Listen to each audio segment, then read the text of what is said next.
Steve and Jill here. Hello. Welcome to the Land Academy Show, entertaining land investment talk. I'm Steven Jack Butala. And I'm Jill DeWit, broadcasting from sunny Southern California on Christmas Day. What's wrong? Or what's right? What's right? That someone's listening to this on Christmas Day. What's wrong that we're recording it? Oh, it's a good thing. It's the greatest thing that ever was. You must be dedicated. Today's topic, Jill and I talk about you must be dedicated if you're listening on Christmas Day. Yep. Before we get into it, let's take Let's take a question posted by one of our members on the landinvestors.com online community. It's free. Okay. Shabato asks, I spoke with a seller in Colorado who returned a signed offer, and when I was able to get the person on the phone the next day, he said that he had some back taxes, but that he already paid them off the day before. When I spoke to the county, I learned that the county sold the tax lien and that my seller had come in earlier and paid it off. I got the seller to scan and email a copy of the receipt, and what he sent does show the tax lien certificate had been redeemed, and on the same sheet of paper there was a notice to the company that bought the lien to surrender their certificate so they could collect their money. I guess my question is it safe for me to purchase this property at this point? Is there a reason for me to wait, or any other concern I should be aware of? This is a good situation. And this is a great question. Yeah. If everything's true that you said, in general, there's no reason to wait. You can prepare the deed and send it, just like we teach in Land Academy 1.0. But beware of this. When back taxes get this far back and there's tax liens, there's one for every year. So you may have a certificate. You may stand sitting there saying, "Look at the 2014 tax lien was paid off. Oh, yippee-ki-yay! I'm in the clear." Well, 2013, 2012, and 2010, you got to check. Mm-hmm. Colorado is very high tech in general, even the rural counties, and you should be able to check online very quickly and see if all the taxes have been paid off, or if you call the treasurer and say, "Look, I've got a receipt for 2015, let's say it is. Can you check to see if there's any other back tax liens associated with the property on any different year?" One of our members who's very successful, Luke Smith, just ran into this. He bought a property, had a certificate just like this, resold the property. This is like in the hundreds of thousands of dollars now, and found out later that there was a $30,000 tax lien that was like 8 years before that. So you have to check to make sure that it's all okay. But I think in general, this is probably okay. Mm-hmm. I think this is your situation where maybe you just hit the guy at the right time. And that's what it sounds like. I'm hoping it was just the one, and he got your offer and was all excited, like, this is better than giving it away, obviously. Let me run in, pay off the taxes, and here you go. So the other thing I might do, I'm pulling a Jill here, is just have a conversation with the person. Say, what happened? Why did the taxes get back this far? Because it takes years to have a tax lien. It takes 5 years, I think, to have a tax lien filed against the property. Got it. So, I don't know. You might want to just really kind of feel good about it, or not good about it. Would you do this deal? Yeah, after a lengthy conversation with the county, and just make sure, is there anything else? Is there anything else? Is there anything else? That kind of conversation. That I would just go right ahead. It's good. And you know what? The big thing is, you got this guy excited now. You don't want to back out. I hope it's that good. I feel really bad if the guy got all excited, paid off the taxes, and then there was some other glaring thing that maybe you didn't want to buy the property. So I'm really fingers crossed that it's got all the other attributes and everything that you want. So, because you don't want to be that person.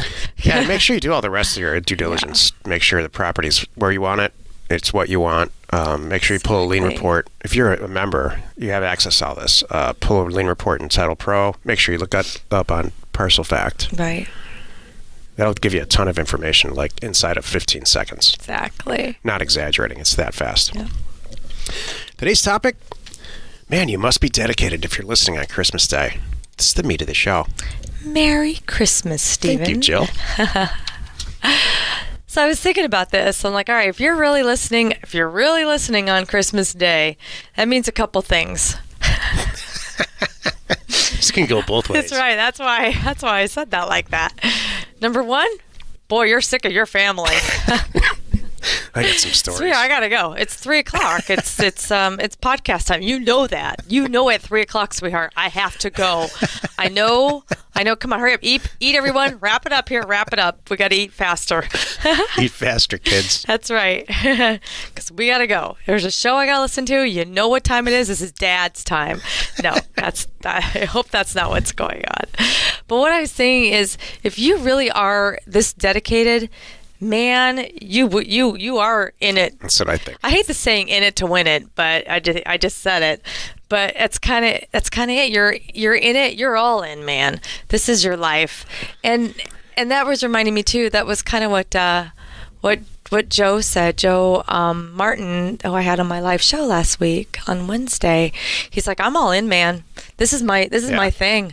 He's like, I love it. He's like, I really do get up in the morning. I'm excited. And after, it used to, when he had the job, he would sneak away and do calls and get home and do it because he was excited. Yeah. So I think that's awesome. So I'm hoping that the reason you're listening today is because you are that excited. You are loving it, and boy, that attitude is gonna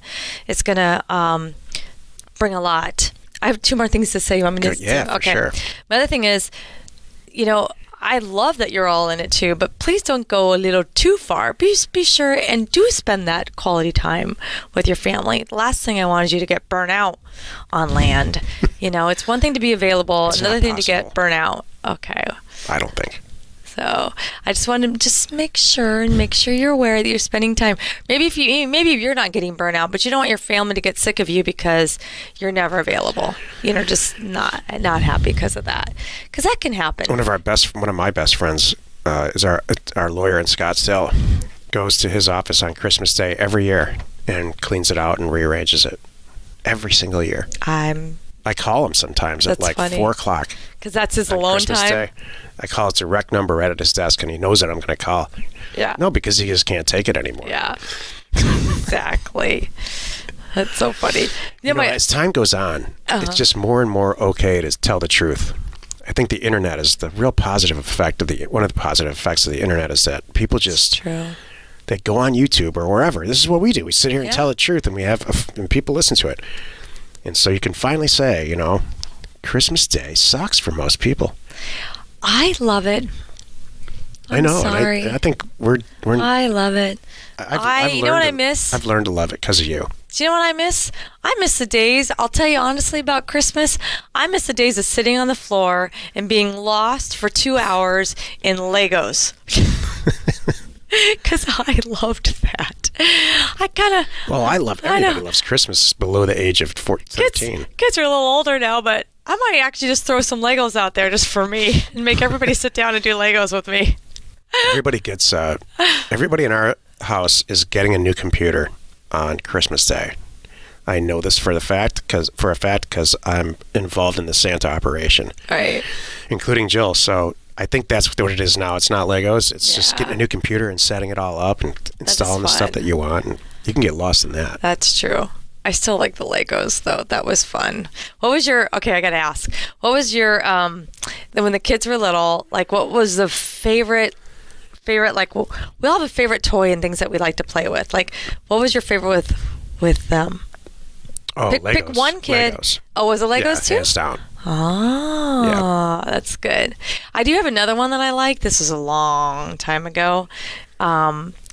Easy Bake Oven Time. That's pretty fun because I have a total sweet tooth.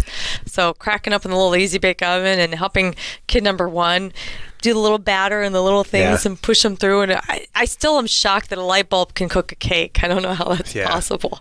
Did you have to use that batter that it came with, or could you use your own batter? You can use your own batter, but we always just had the little... So a light bulb will cook a cake then? Yes. It's whatever's going on in there. Maybe there's... it's a light bulb. My sister had one, and I just took it all apart. How does a light bulb cook a cake? I don't know. Absolutely a light bulb. So funny. It only cooks one, this size, this round, and like a half-inch thick. Which is that's what cake should be. It should be that's why the size I of a small it. pancake. It's like a cake. Exactly. It came out, a Easy Bake Oven cake is a pancake. So you should eat 4. Because I want 4. You know what I'm getting this year is a bunch of fishing stuff. Yes. Like pulling out the stops fishing stuff. Yeah. That will get used on Christmas Day. I know. Well, it is Christmas Day. And it's breaking everyone's heart on the East Coast that we are going out on the boat. Yeah, that we can do that today. And the rest of this week. Yeah.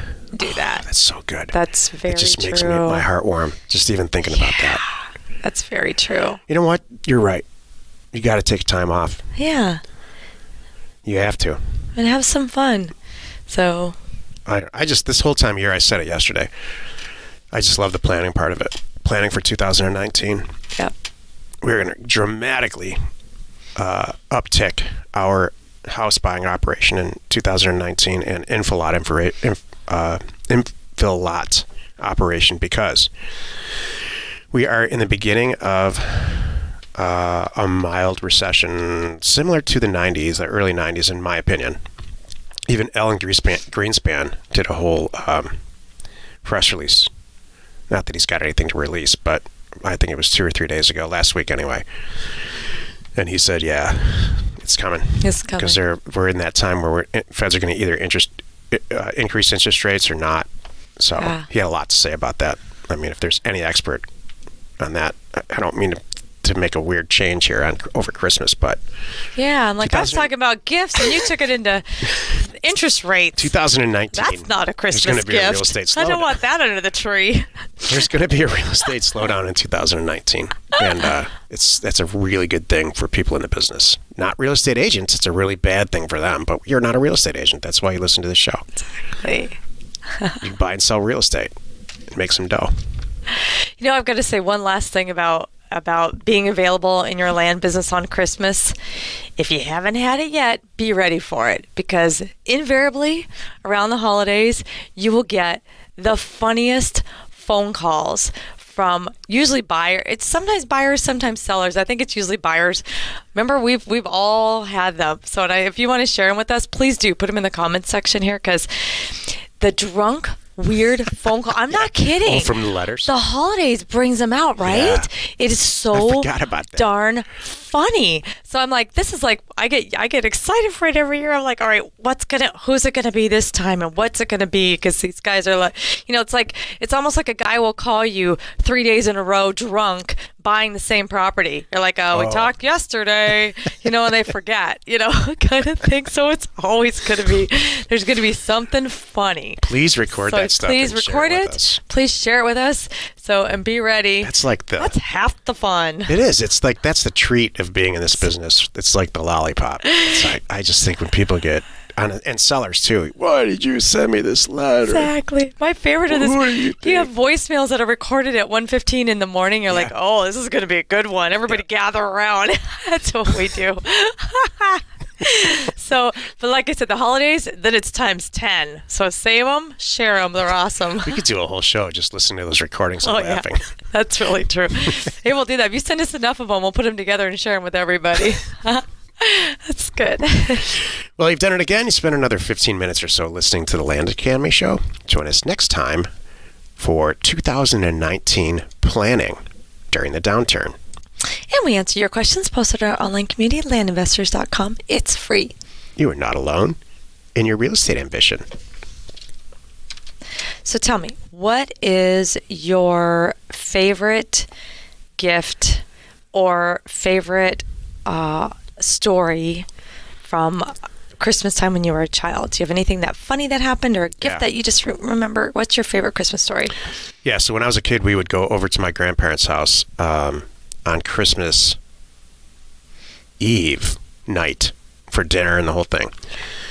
And my sister applied to Michigan State University. This is, college graduation. I don't know, for whatever reason, it coincided with the holiday season. And she got a letter. I got the mail that day. And she got a letter of acceptance because her whole thing was delayed and deferred. And there's a whole big thing with her about getting into Michigan State. So I could see through it that she got accepted. Back then it was, you get a little envelope, like a number 10 envelope, like we send out, you're a goner.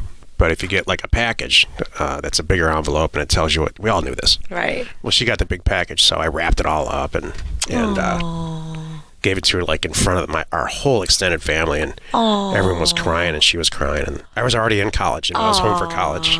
That's good. Yeah. That's a really, really good At this kid. age, it's all about giving. Even back then, it's not even. Yeah. I've always been a giver, not so much a receiver. Mm-hmm.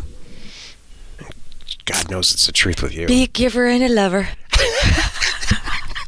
What's that? I don't know. You're just a lover and a giver. That's Oh my it. God. That's not what you were saying yesterday. Or this morning. Hey, wherever you're watching or listening, please rate us there. We are Steve and Jill. Information An inspiration to buy undervalued property.